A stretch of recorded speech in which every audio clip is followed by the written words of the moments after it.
Do you want to know? Well, I've been thinking about you, and I think I have to listen, because the sun is up, it's a beautiful day. My beginning will be as bright as the sun. Come, won't you come along? And it feels so bright, it's like luck is raining on me. Go and follow your heart, doesn't matter how far. There is so much love to give, something's telling me this time. Baby, baby, now I know. Baby, baby, gotta go. There is so much love to give, something's telling me it's right.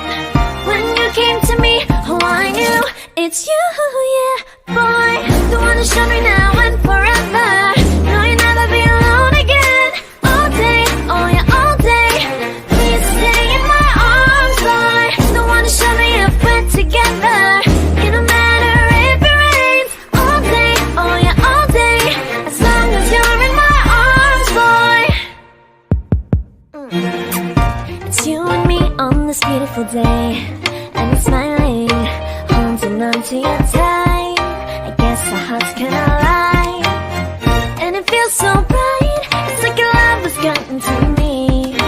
Go and follow your heart, doesn't matter how far. I can see it now, it's deep in your eyes. No way to define what we feel inside. Baby, baby, now I know. Baby, baby, gotta go. There is so much love to give, something's telling me it's right. When you came to me, oh I knew it's you, yeah, boy. The one to show me now and forever. No, you'll never be alone again. All day, oh yeah, all day. Please stay in my arms, boy. The one to show me if we're together. It don't matter if it rains. All day, oh yeah, all day. As long as you're in my arms, boy.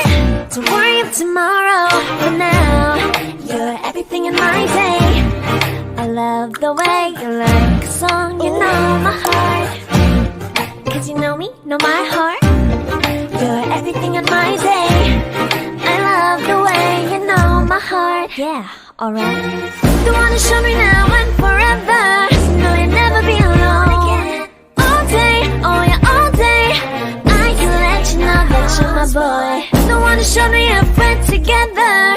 It don't matter if it rains. I will love you every day. As long as you're in my arms, boy. The one to show me now and forever. No, you'll never be alone again. All day, oh yeah, all day. Please stay in my arms, boy. The one to show me if we're together. It don't matter if it rains. All day, oh yeah, all day. As long as you're in my arms, boy.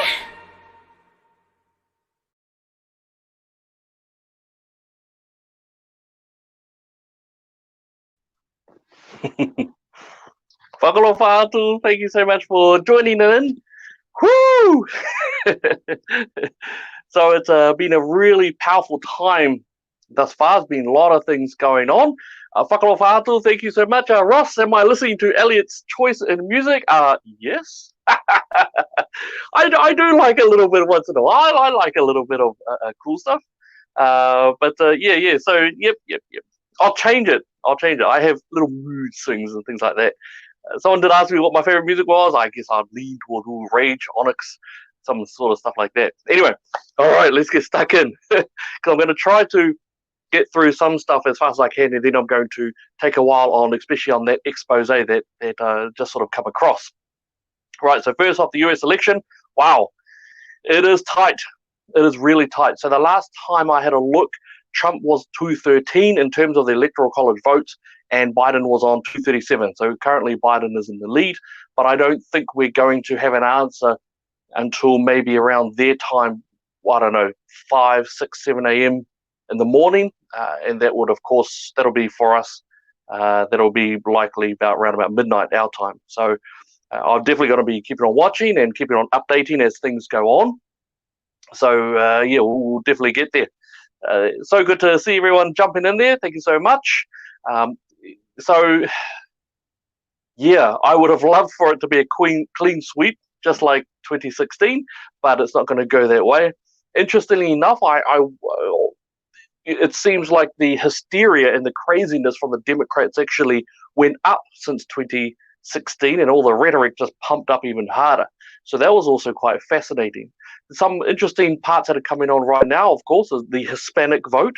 It looks like there's an exponential increase in Hispanics actually voting for Trump, especially those who do see that what he's doing is actually really good for the country, for the nation. Trump also actually, as you know, he stands in the way of the progressives and the globalists, so he is very much opposed to, for example, killing babies all over the place, wanton slaughter. He is very much about protecting the American borders, making sure that Americans are put as the priority, as their first. Effectively, anything that Labour is opposed to, Trump is for. So I suppose you could sort of say that sort of angle.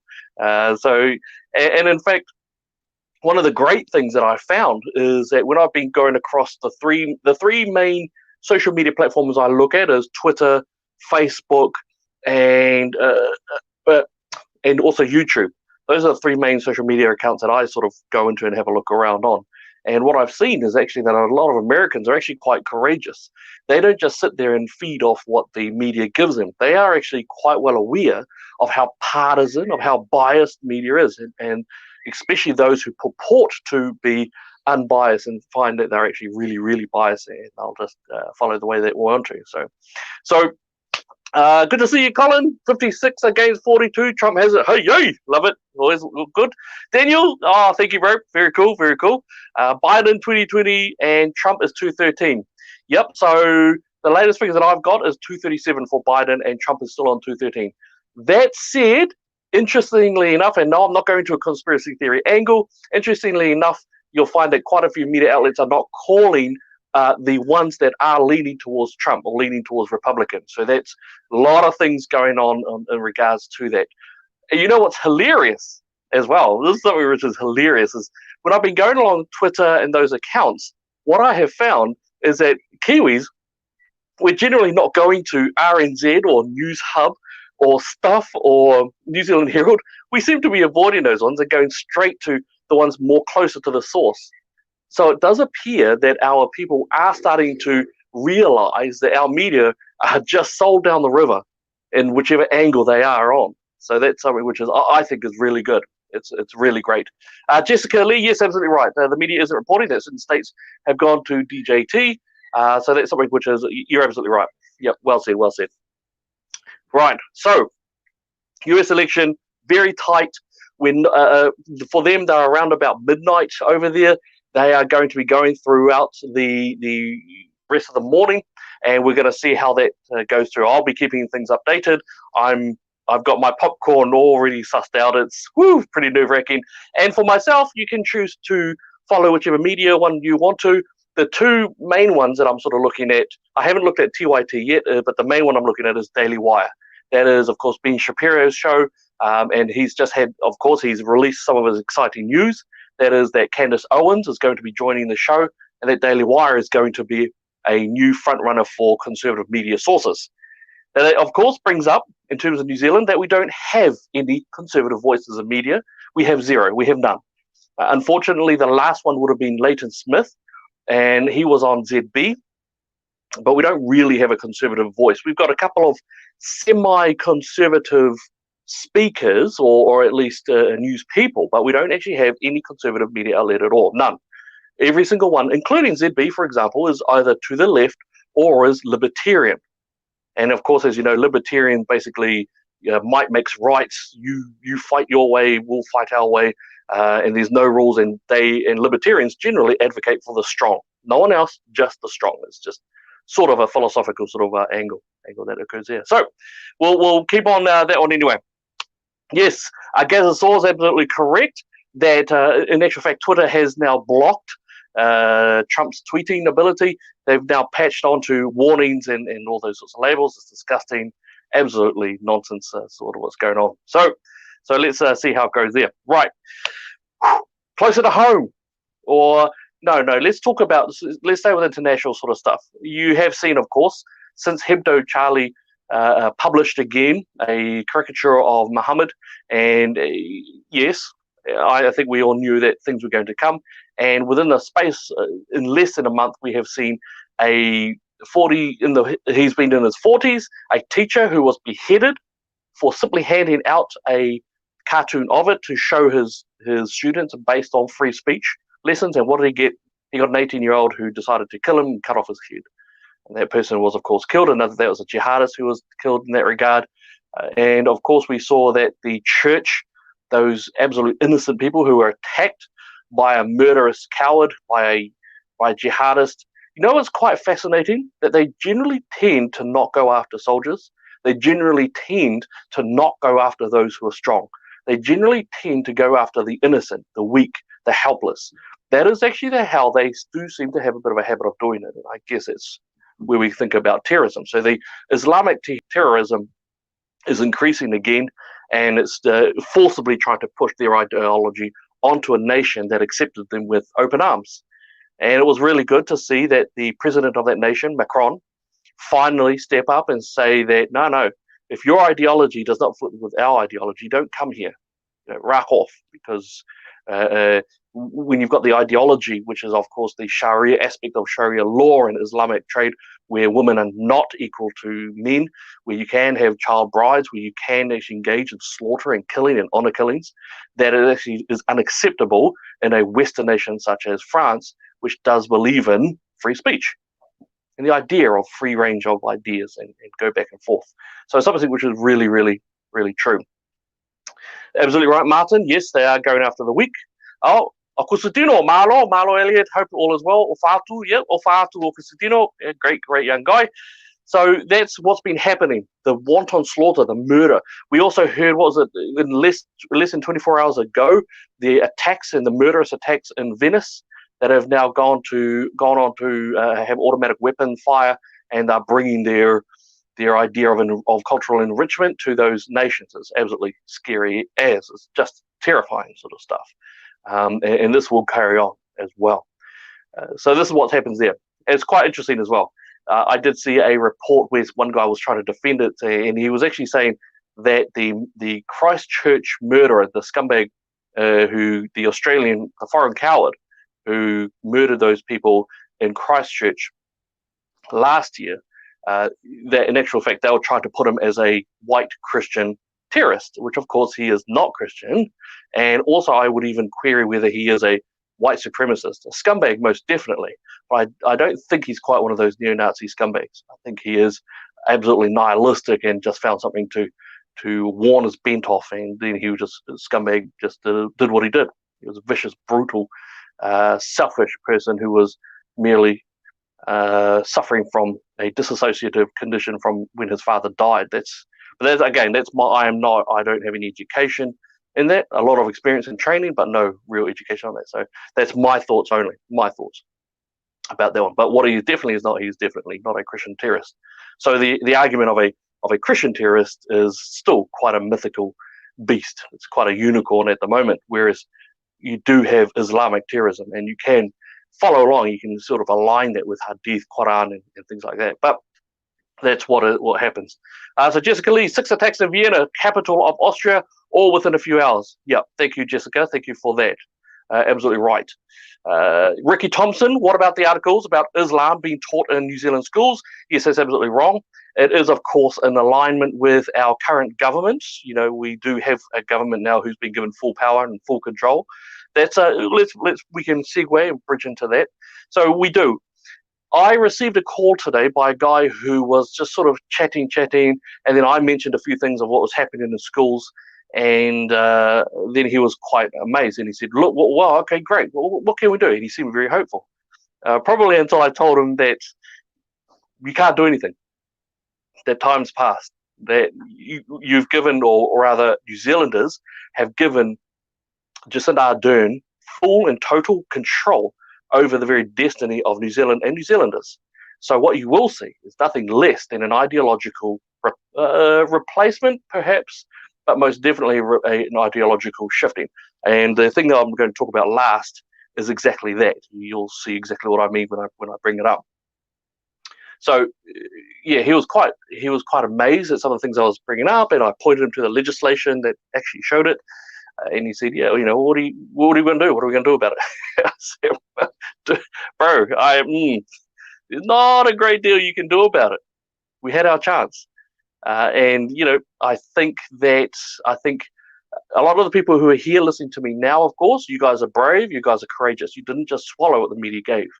But many New Zealanders, perhaps it's just we're happy with the status quo. Maybe it's also because benefits look good to us, and taxpayer, we don't quite understand that everything costs and everything like that. And but Jacinda Ardern has full and total control. All the hate laws, all the gender ideology, all the racial segregation laws and legislations, they will be put through. Expect ihumātao to come up. Expect that to be put through. Expect the prison reforms and the justice systems. Expect healthcare to start to increase in encouragement of suicide, they call it what is it, assisted dying, or whatever they want to call it these days. All of that is on its way, and it will be implemented. I can't see any reason why it wouldn't be. Really, there's no one there to stop or prevent or to slow down. It just won't work that way. Maybe our people need to go through that pain and struggle. But I really am hoping that Donald Trump does manage to get in there so that he can be that natural barrier towards it. If Biden gets in, because don't forget, you've even got the new Green Deal, and that's similar to the New Zealand zero carbon bill. That's the zero carbon bill that will cost New Zealanders $5 trillion in order to make a negligible amount of difference in terms of our own effect in the world climate or world emissions sort of area. It won't do anything, but it will cripple our industries, and it will therefore cripple us, and the amount of money that it's going to cost is incredible. And that will kill people, because don't forget, New Zealand does have a socialized healthcare system. That means that we all pay for it, and if we literally cannot borrow anymore at some point in the next couple of years, oh man, you are going to see it stiffen and stuff up. And perhaps at that point, all of the stardust in the world and all the media bias of New Zealand in the world will not help them. So, that's what it is. We're still with you, the awake that is. Oh, thank you, Sue. Absolutely right. Yep, excellent, excellent. Right, well done. So, I also want to bring up one of the big ones. Nanaia Mahuta has been made the Minister of Foreign Affairs. Now, of course, you have heard, well, some of you would have heard, that Olivia Pearson actually got into trouble because she made a comment on the moko kawe. That's the chin tattoo that that Miss Mahuta or Mrs. Mahuta has. And that was Olivia's sort of take on it, that she didn't think that a tattoo was a good look for a foreign minister. I'm cool with that. It doesn't bother me. I've got a tattoo on my ankle. It cost me 2 sticks, if you know what that is. And it cost me 2 sticks, and I wear it, and I walk around with it. If someone has an issue with it, and some people have, I don't take it offense. I don't take it personally. It doesn't bother me. It's what I do. It's what I am. And Olivia has been hounded, and she's been attacked, mocked, and ridiculed, and she's been threatened, and her children have been threatened as well. In fact, there have been death threats being brought on her. Now, this is something which we are seeing more conservatives actually have experience of. Anytime someone wants to offer a different opinion that's different to the political correct enforcements that we find today, you are starting to see that real big, not just a cancel culture, but the threat culture. Now it's the escalation of violence type of culture that we see going on. Now, I don't tend to agree. I think if someone has a moko kawe, fine. If you suck at your job, you're going to suck at your job, whether you got a moko kawe or not. That's fine. However, what I absolutely find despicable is these scumbags who want to actually go on and attack Olivia and Olivia's children using death threats and threats of violence and attack and assault. That is reprehensible, and sort of shows that whatever ideology they're believing in, that is one we don't really want. It is brutal, absolutely brutal. So I think that one is a real big concern, and it's got nothing to do with a moko kawe. I actually don't think that Nanaia is going to be very good in the role, just simply based upon her previous history of what she's done and what she hasn't done, and also the conduct that she has done in terms of what I've heard from others who've been in meetings with her. That's myself. That's just what I've heard. But if she does, great, no problem. If she doesn't, yeah. One comment that I would make is that she made a comment saying this has been a position that has been closed to Māori women, which I found laughable, and I found quite a foolish thing to say, because there is no law that says if you're a Māori and a woman, or a woman, whatever, then you are therefore not able to be a foreign minister. It's a stupid thing to say. So that's not a very good start on her behalf. Hopefully she improves. We'll just see what goes on. Steve Miller, welcome to 1984. Hooyah. Yep, sick. Yeah, absolutely right. So we've got to push it in that regard. The other ones are, there's a couple of interesting new ministerial placements, of course. Andrew Little, who I still hold to be one of the most insidious, dangerous human beings in the face of New Zealand. He is incredibly dangerous. He is brutal, absolutely cruel and brutal in how he has pushed certain laws and legislations. Just shocking sort of stuff. And now he's a Minister of Health. And make no mistake, he will roll in there with a whole bunch of reforms, and it will end in brutal death and unnecessary death as well.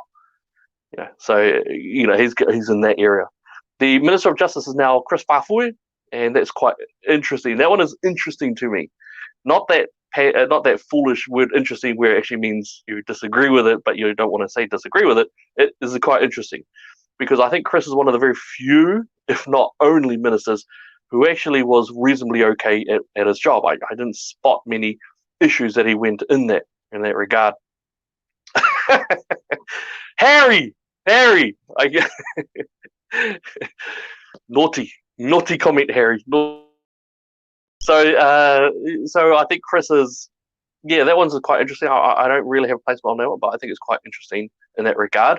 In terms of justice, though, you are now going to see it. So yes, my friends that I've got friends in different places. They have told me that mana orete was being prepped in case the Labour government did get back in. Mana orete is when you basically have two systems of governance in the prison facilities, and one would be Māori and the other one would be non-Māori, whatever that means.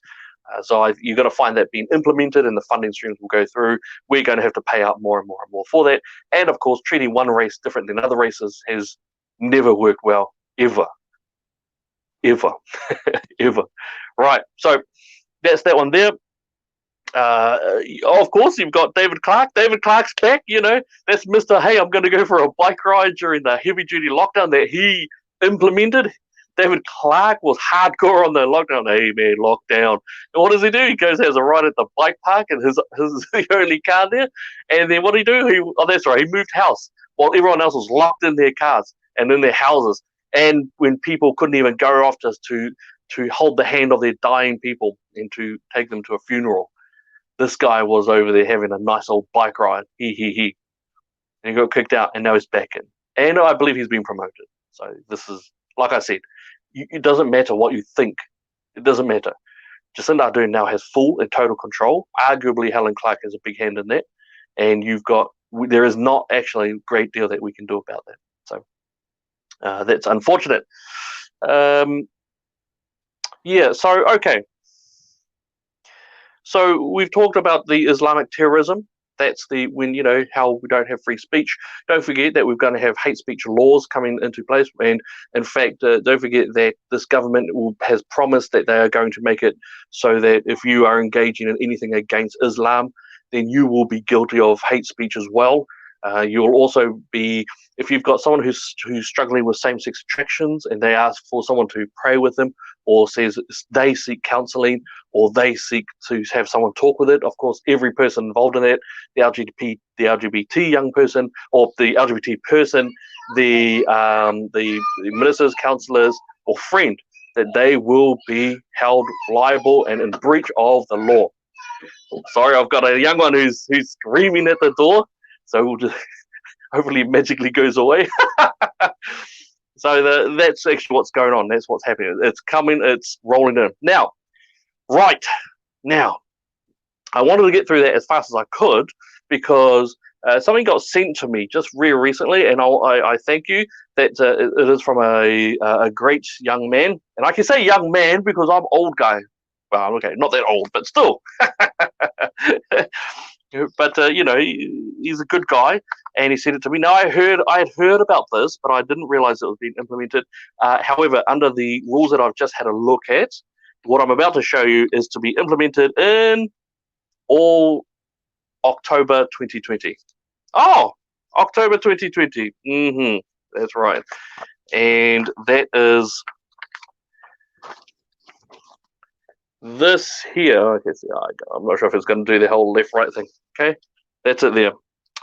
And it's Te Huri Hanganui. Te Huri Hanganui. All right, so I've just been, excuse my little scribblings here. I was a really bad student when I was at school, but I've become a bit better as I realised that a lot of what I look at now has direct effect on our children and our people and our futures. So, as you know, we were the party who exposed to the public, to yourselves, we were the ones who exposed that gender ideology had now gone into our education system. And we were also the ones who brought up, as soon as it hit, that now gender ideology is to be embedded into lesson plans from 5 years old throughout the entirety of primary and secondary school.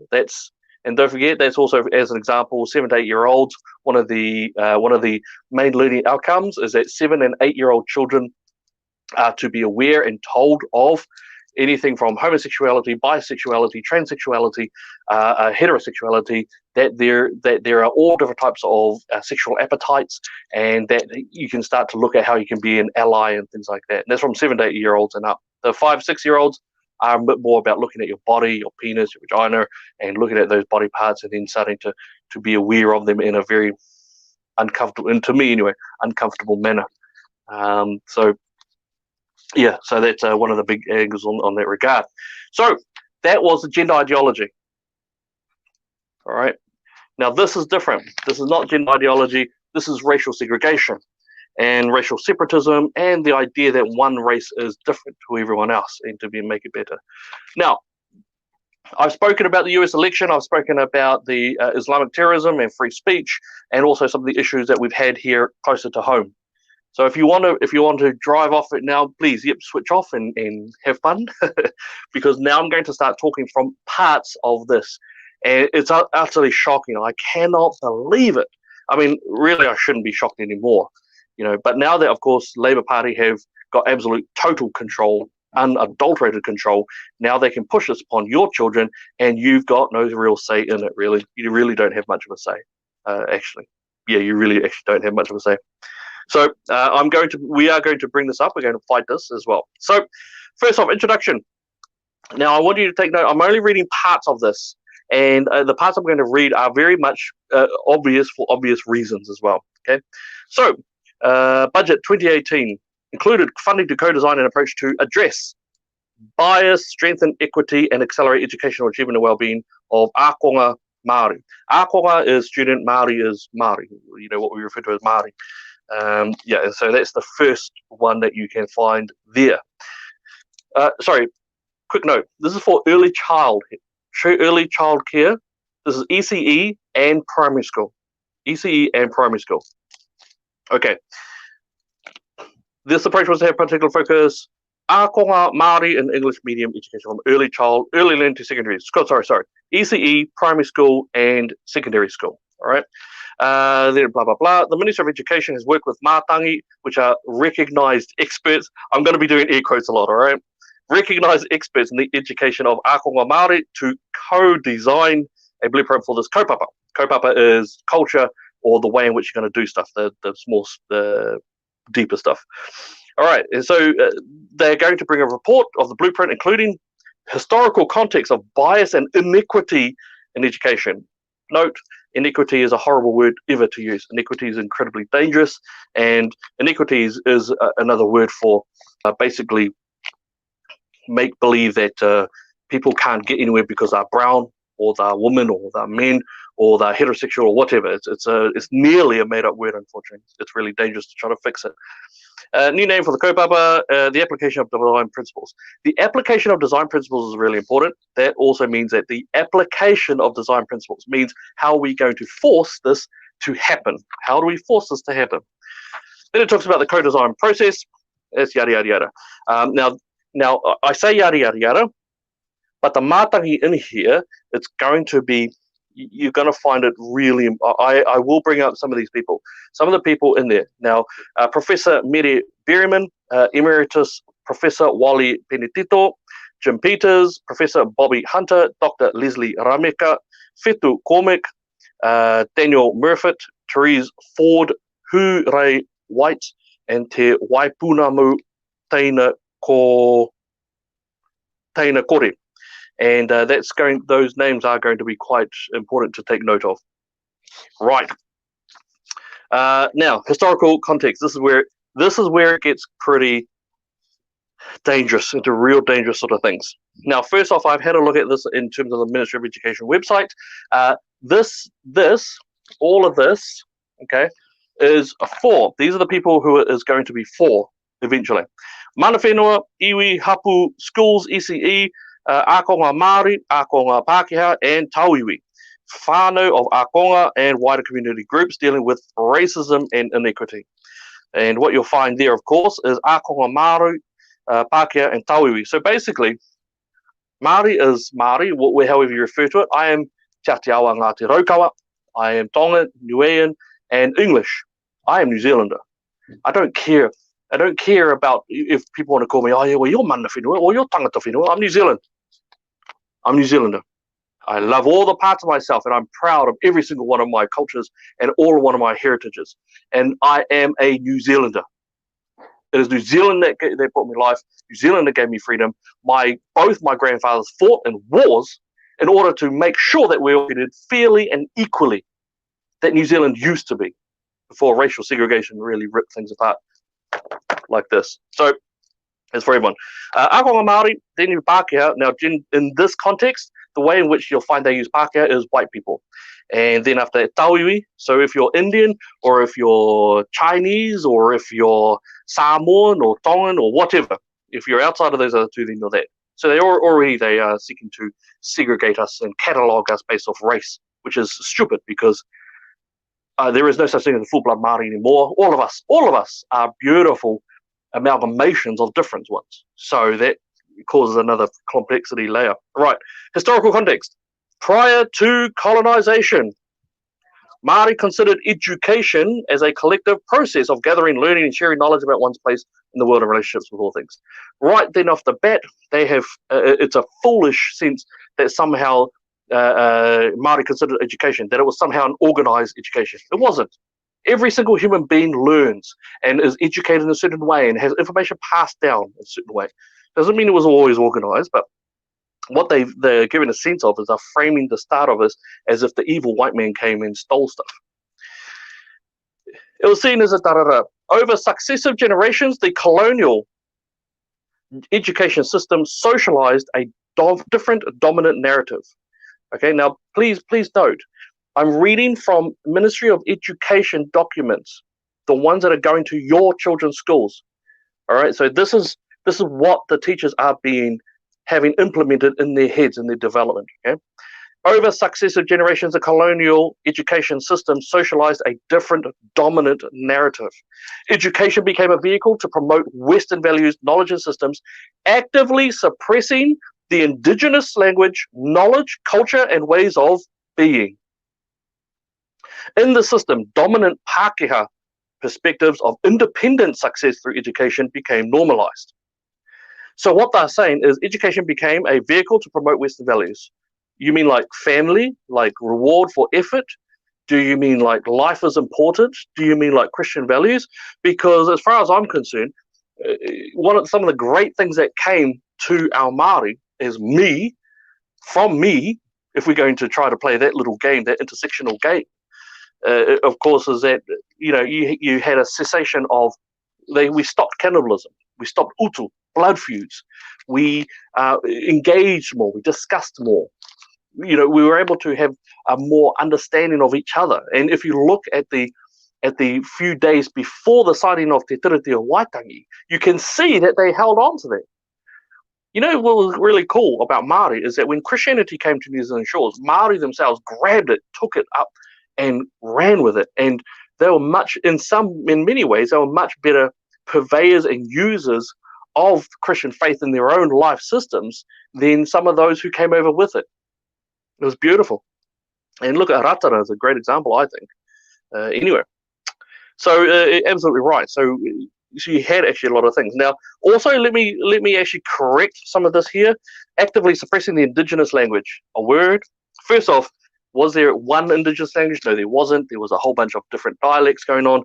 Not only that, it was actually a lot of the reason why Te Reo Māori was stopped in schools was because of the 337 prominent Māori who put their names to paper and said to the government, please, we can see this new world coming. We want our tamariki and our rangatahi to be able to take on the new world and to win at it. And we need them to understand the trade language so that they can actually effect change in that regard and to gain success for them. And they got it. So when you hear people say, oh, wow, the white man came and stole our language. Did they though? Because who stopped it from being spoken in the kāinga? Who stopped it from being at home? There was no law. There was no policy. There was nothing to prevent it from being spoken at home. And you've heard me say this before. If you've got a far Samoa kid and the Samoan kid goes off to school, then they speak English because then everyone knows it's English. And then when they come home, often they got to go right back to Samoan. Same with your Chinese. The Chinese will go there. They'll go to Rangitoto school or whatever school, and they'll speak English there, and then they'll come home and then they'll speak in Chinese. This absolute myth that somehow the white man stole Te Reo Māori is this. It's a myth. And it's used and it's weaponized as well. Don't believe it. It's nonsense. No one stopped it from being spoken in the home. You wanna check where the problems come from, go have a look at the home. The home is always where it's at, positive and negatives, So, absolutely right. So, that's what we have in that regard. Now, carrying on. Those who demonstrated aptitude within the Pākehā view of the world succeeded and were subsequently privileged. Those who did not were deemed to have failed and subsequently highly disadvantaged. I mean, the language here is utterly, is absolutely slanted, and it's really weaponized in a sense. Those who demonstrated aptitude within the Pākehā view of the world succeeded and were subsequently privileged. Subsequently privileged. If I learn advanced math, I guess I am privileged. But I'm privileged because I've learned advanced math and I can utilize advanced math in a chosen field, such as, I don't know, aerodynamics or quality control for physics operations or something like that. If you want to have a look at a race who actually for some reason really good, you have a look at the Tongans. They've got some really intelligent and very much people who focus on education with a real mathematical sort of basis in it. It's great, but that doesn't mean somehow if you just follow white people then you get the privilege, because that's what this is sort of angling towards. It's horrific sort of language.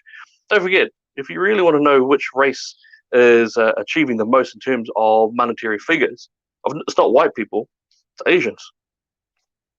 But hey, white man bad apparently, according to this. Cumulative impact of this history is seen in the following. Devaluing and rejecting mātauranga, which is knowledge, mātauranga Māori and te ao Māori. There is limited understanding of Māori culture, knowledge, and Māori language education provision across early learning and schooling sector. Well, I'm not sure if I necessarily agree with it, nor would I say does it matter. I think every school has a little bit of Māori in there. I think everyone, when I sing the anthem, I'm happy to sing in Māori and then in English. I love both versions, and it works pretty well. When I went to a Catholic high school, and when I was at that high school, we learnt about what we would call at that time the New Zealand Wars. We heard about the different ways in which they fought. We heard about all the very different ways in which Māori interacted with different areas. We learnt it all. It was never hidden. It wasn't suppressed by the white man or anything like that. It's nonsense. Here is a dangerous one. Inequitable outcomes. Inequitable outcomes. This means that people come out differently from school. Ākonga Māori in English medium schools are more likely to have lower levels of achievement in literacy, numeracy, and science than non-Māori students. Māori students continue to have higher rates of standdowns and suspensions than non-Māori. And the impression there, of course, is that it's the white man. It's racism. Now, that's absolute nonsense. It's absolute nonsense. Now, you can have individual prejudice. Absolutely right. Everyone has an individual prejudice. But to have systematic racism, institutional racism, these terms don't really exist. And I say don't really because suddenly we are starting to have institutional racism, but it's in place as institutional preference for Māori, and then secondly for Pacifica, and that's incredibly dangerous. So we've got some really inequitable outcomes. Basically, it's saying that if you're brown or if you're Māori, then for some reason you're just not going to do as well. If I'm Te Ateo Ngāti Rauwhakaua, therefore my children are not going to do very well because they're Te Ateo Ngāti Raukawa. Now, that's absolutely nonsense. My kids are going to do great. Why? Because I sit down and I talk with them about their studies. I question them. I push them. I expand out on my daughter's vocabulary. I don't let her have yummy treats until she actually gives me something which shows that she's learned something outside of her intellectual comfort zone. That's why she'll succeed. It's got nothing to do with her bloodline or ethnicity. Ain't got nothing to do with that. It's the home. It's the whānau. Boom. Here is the other one. Racism and bias. Many ākonga Māori are experiencing racism in school, including feeling undervalued and underrated at school. Now, this is based off a survey. It's not based off real. It's not based off real data. It's not like someone stood there and said, "Oh my gosh, look, that Māori was suspended because of the fact that he was Māori." No, this is based off surveys, which means kids write down how they feel. It's why I don't regard it as science, because it's a self-survey. And if a kid goes up and says, "Oh, here, fill this in," "Oh, yeah, man, I'm doing badly at school." Yeah, I'll do it because I feel like someone's been treating me badly. So supporting ākonga Māori to experience education success requires all people involved to be aware of and respond to this context. Devaluing and rejecting mātauranga Māori, racism and bias, inequitable outcomes. Addressing inequity, racism, and bias will require significant action to transform our system so that it supports and sustains Māori success in education. Now, when I'm saying this as well, there's a underline. If you're Māori, you suck. That's the underline. That's what we hear. And I hate it.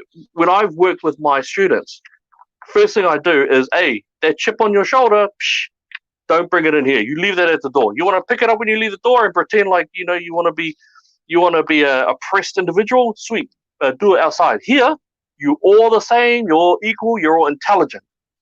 Don't pretend like you're not, and don't act like the white man owes you anything. That is one of the first things I've always said to my students when they first start. When I was doing courses with them, and I'm really proud because the students, most of them, have gone on to have great jobs and have families, and even when they've done a few dumb things, they've actually been able to recover pretty well. And it's not because of me, but I like to think that maybe a couple of my harsh lessons got through to some of them. But we'll see how that goes. Te huri hanganui, then it talks about the co-design. Now I've disregarded all of this writing here except for the last part that says this kaupapa has a revolutionary potential. The word revolutionary comes up quite a lot. This kaupapa has a revolutionary potential to act as a turning point for the system to meet the educational needs and realize the potential of ākonga Māori. Now, I'm going to read that again. But remember that every single word in this has been placed intentionally. Remember that this is a government document, that this is for the Ministry of Education. It's been implemented in our early childhood centres, primary schools, secondary schools. This is not some project that people want to have in there. It's in there now. And it was implemented as of October 2020.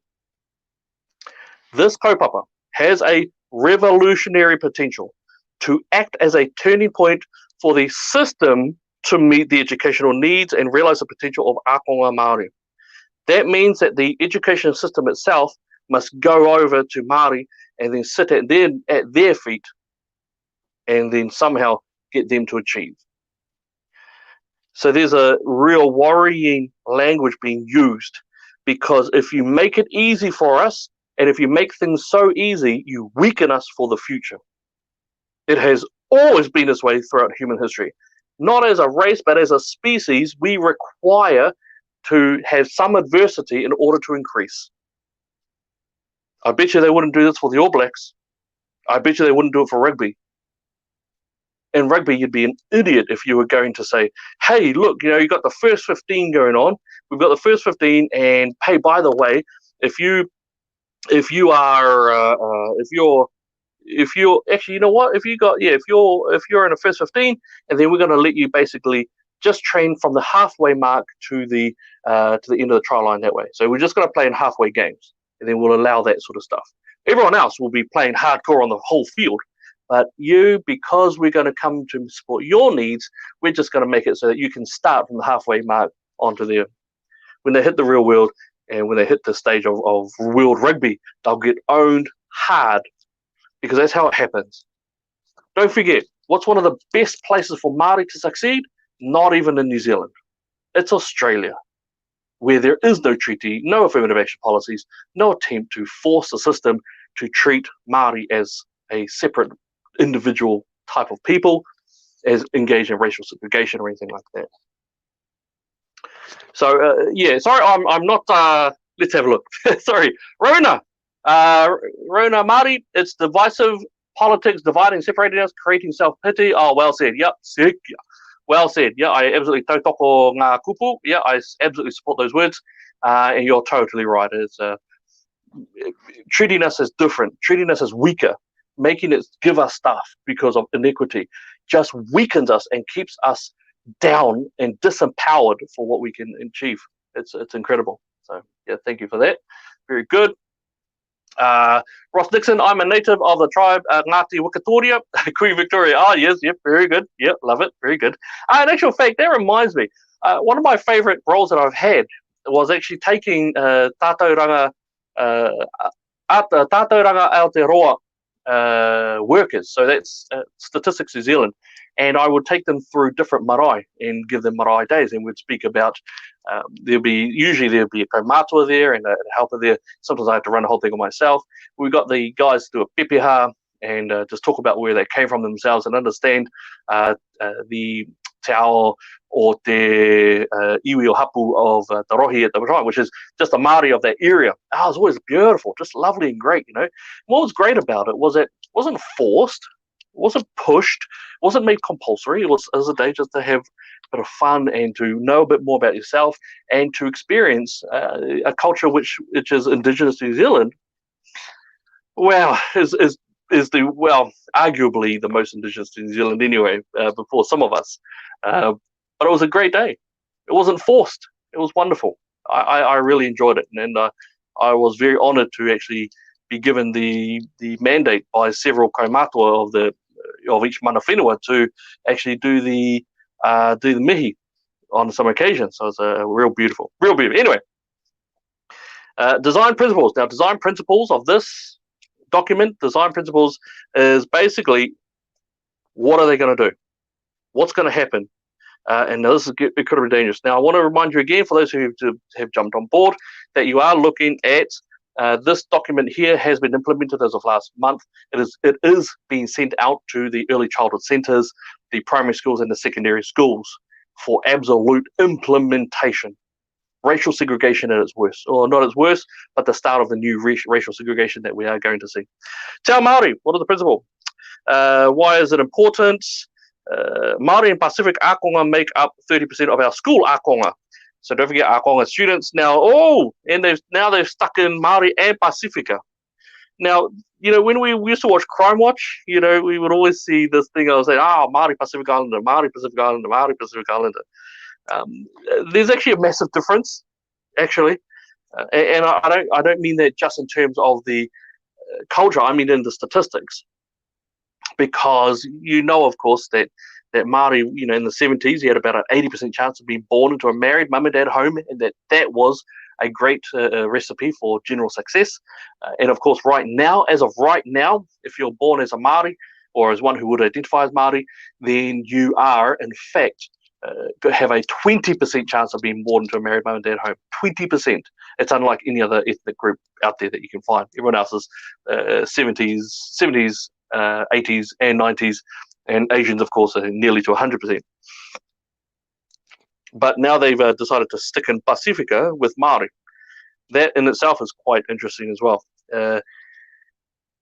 Yeah, but that's a much deeper one to discuss as to why. So now, at the end of each one of these design principles, what they've done is they've done this thing called embedding this principle in education will require. Embedding this principle in education will require, which means how do we push it into the system? How will it look? What is it going to look like when we force it? All right, so embedding this principle into education will require strengthening Māori identity, language, and culture. Now, this means that, I suspect what this means is that they will turn it compulsory, that you will have a compulsory element there where children are going to be forced to learn te reo Māori, and we'll just see what that looks like. Again, children have enough on their plates, and now they've got gender ideology. Now they're being told that the world's probably going to explode in 12 years as last count.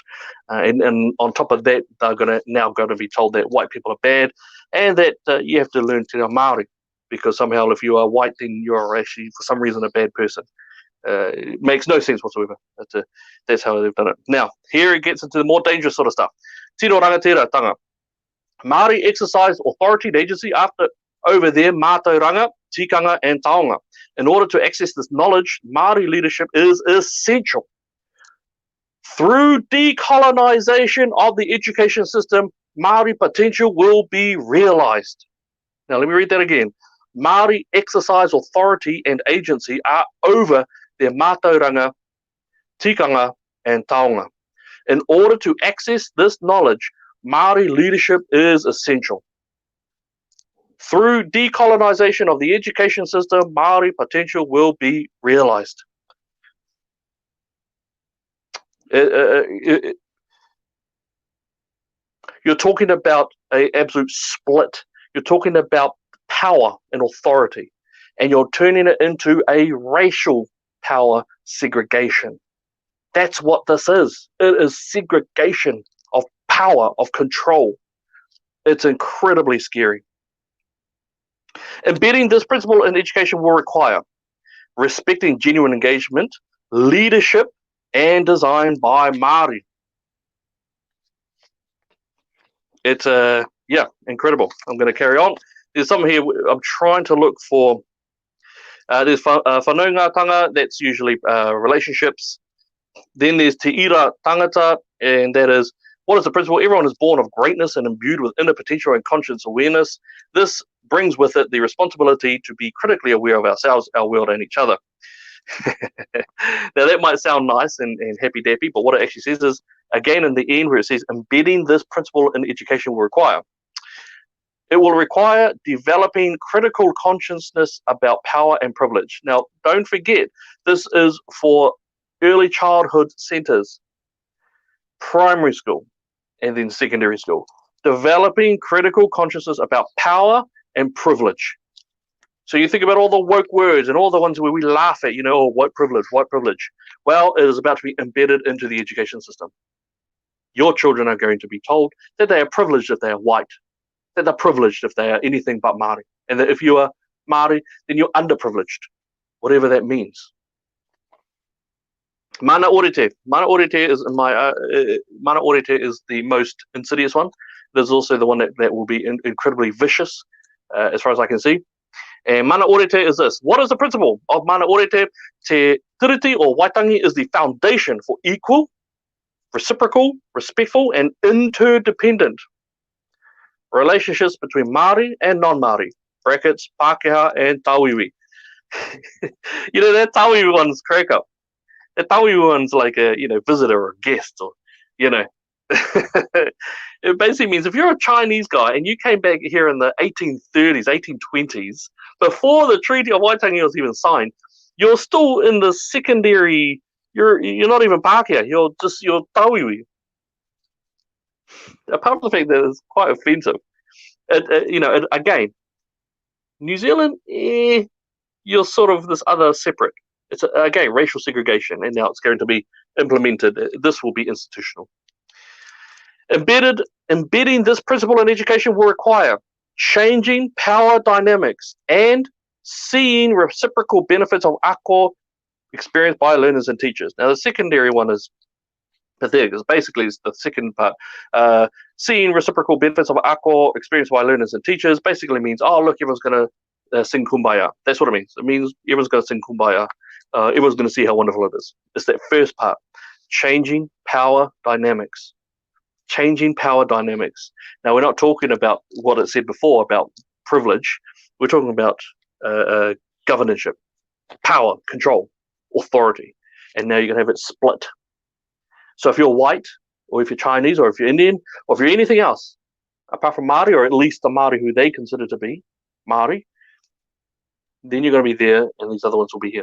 Racial segregation, absolute. Te hangaitanga, we must take collective responsibility for ensuring Māori can enjoy and achieve education success as Māori. You know what I'm looking at here is just, I hate racial I hate. My mother was in 1981 protests. She stood the line. She was a hardcore patriot for New Zealand. She worked for customs and ABSEC, and everything she did was a passionate love, a sentimental love for New Zealand.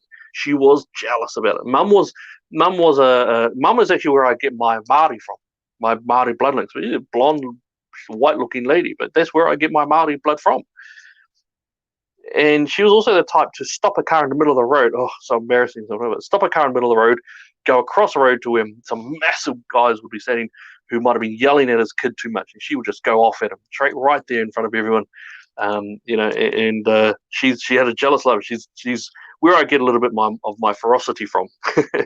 But she was in the 1981 protest, the South Africa, the apartheid protest, the Springbok tours. And she hated the idea of people being treated differently just because they were a different color. I totally agree. I hate it when people get treated different color. I never imagined that that Māori would be the ones to. I don't know why I didn't think that. I suppose, but it's fascinating. Now we've got this area where we are treating Māori as special. Extra special, but that doesn't help us. If it helped us, man, double it, triple it, quadruple it, go hard yakka, man. Just straight up, go hard yakka. But it doesn't. It makes things worse, not better, because every time you make it more powerful, you weaken. When you treat someone differently than the others, if you've got kids, you'll understand this. You don't treat your children differently. It's stupid. You know full well that it's going to come back and bite you in the end. It's you don't treat people differently. If you want us to all move forward and get ahead, don't treat us differently. Have a look at the Australian example. It's something like $27,000 more for Māori families over there than Māori families here. Yeah, you can talk all you want about the fact that but the jobs over there got more money. Yeah, they do. Guess what? They ain't got no affirmative actions or targeted benefits or racial segregation laws and policies. They ain't got any of that. You don't work, you don't eat. And they're doing awesome. So yeah. Joseph, Elliot, are you really part Māori? Yes, I am. Te Aotearoa, Ngāti Raukawa. So hailing from more Otaki, I suppose I should be a bit more deeper than that. Ko whakarongotai te marae. Kaore e mohio au te maunga te awa. Engare, ko te Aotearoa te iwi, ko Ngāti Raukawa te hapu. Ko Diane Sanja Hohaia rawa ko Pasione la Fuli iki le oku matua. And yeah, ko Elliot tāku ingoa. So I hope that sort of clears that up, but it's all linked and blood linked and all that sort of stuff. So it's love it. Right. Because I can go on with that stuff, but this is scary. This is scary stuff. And unfortunately, and I've only gone through half of it. But what we're looking at now is we're looking at a government that has got absolute control and power and the ability to push through whatever laws they want. And all of those who did vote Labour, who thought they were doing a nice thing, they're going to find out real quick fast how ruthless it is. And I want to say that we'll be able to repair it in the next cycle, but I don't know if we will. I mean, what will happen at that point? So myself and a few of our guys, we've gotten together and we are actually going to do something which is going to, we're going to start bringing up this attention in a bit more of an organized format. There is no conservative media outlet in New Zealand, so that's cool. All right, fine. We might actually start to make one up. We're looking at building one, and we're looking at being able to have all of those voices out there who are conservative to come in under that and to at least to be linked towards it, so that we can actually bring you at least a hub of various people who do input. I'm honoured and I'm proud to have been asked to do a weekly show. It's an hour long or 48 minutes, and that will be basically speaking of a whole bunch of stuff, and they'll take a record of it. Yeah, big up. So that'll be coming very soon. We're going to start filming it within the week, and then we'll start to. Then I've got to make sure I do all of these deadlines and make sure I don't turn up late or anything like that. So that should be fun, and I'll keep all of you understanding or linked into what's going on in those times and places. But we just need to keep it tight. To the brother who asked me and said, could we do anything?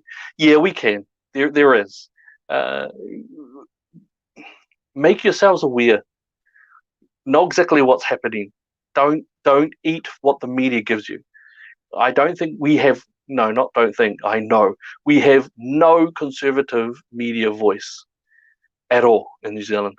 So you cannot actually believe them if you wish to gain the accuracy of what's going on.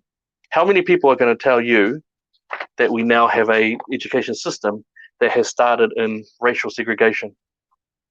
How many media outlets told you that we now have embedded gender ideology, that teachers are to start teaching their children, your children, that they're not a boy or a girl, but that they're on this weird bend aspect?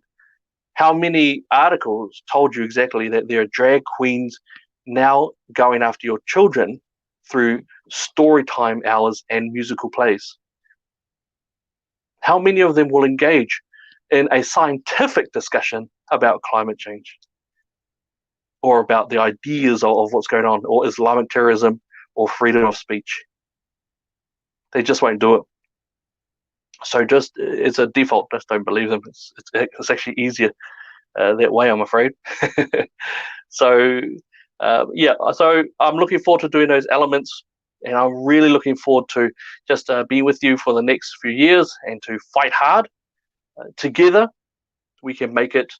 Be aware, share things that you know are being accurate and true. Get involved.